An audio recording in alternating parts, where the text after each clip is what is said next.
স্তরের প্রতিনিধিদের সঙ্গে পশ্চিমবঙ্গের জাতীয় স্তরের বৈজ্ঞানিক প্রতিষ্ঠানের প্রধানদের সঙ্গে একটি বৈঠক অনুষ্ঠিত হয়। এই সমাবেশের মূল লক্ষ্য ছিল রাজ্যে বিজ্ঞান, প্রযুক্তি ও জৈব প্রযুক্তি উন্নয়নের জন্য একটি নির্দিষ্ট রোডম্যাপ তৈরি করা।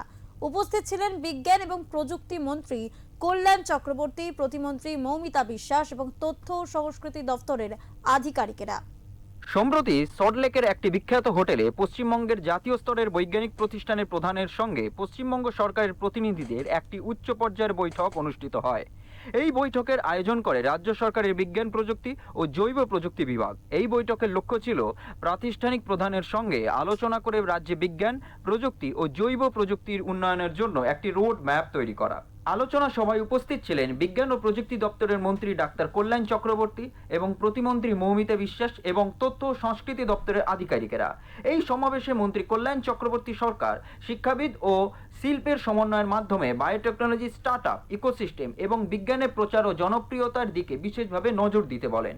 আমরা পশ্চিমবঙ্গে যে সমস্ত কেন্দ্রীয় গবেষণা প্রতিষ্ঠানগুলো রয়েছে তাদের সঙ্গে পশ্চিমবঙ্গ সরকারের বিজ্ঞান এবং প্রযুক্তি এবং জৈব প্রযুক্তি বিভাগের একটি প্রারম্ভিক আলোচনা আমরা করেছি এবং সেই সমস্ত সারস্বত গবেষণা প্রতিষ্ঠানের সঙ্গে পশ্চিমবঙ্গের এই দপ্তরের যাতে একটা নিবিড় গভীর সম্পর্ক, চিরস্থায়ী সম্পর্ক গড়ে ওঠে।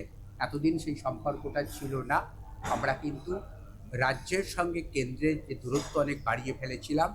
এই নতুন সরকার আসবার পরে সোনার বাংলা গঠিত হবে, সেই লক্ষ্যে বিজ্ঞান এবং প্রযুক্তি ক্ষেত্রেও সর্বভারতীয় সংগঠনগুলোর সঙ্গে, সারস্বত গবেষণা প্রতিষ্ঠানের সঙ্গে যাতে পশ্চিমবঙ্গ সরকারের একটা নিবিড় গভীর সম্পর্ক গড়ে ওঠে, সেই উদ্যোগ আমরা গ্রহণ করেছি।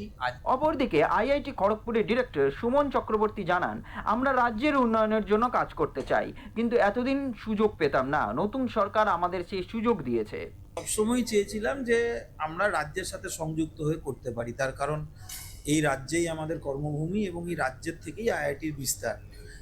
এতদিন আমরা সেই সুযোগ পাইনি। আজকে সবচেয়ে বড় কথা হচ্ছে যে আমাদের নতুন রাজ্য সরকার আমাদের দুহাত ভরে চাইছেন যে আমরা একসাথে কাজ করি এবং আমরাও সেটা চাইছি।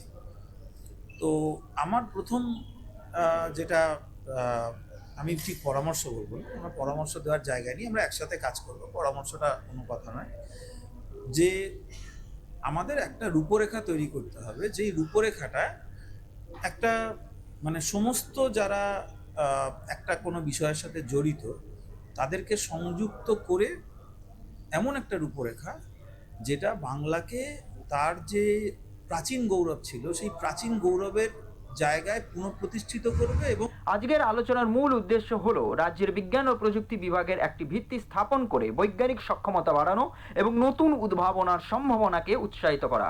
কলকাতা থেকে মানস চৌধুরীর রিপোর্ট, ওঙ্কার বাংলা।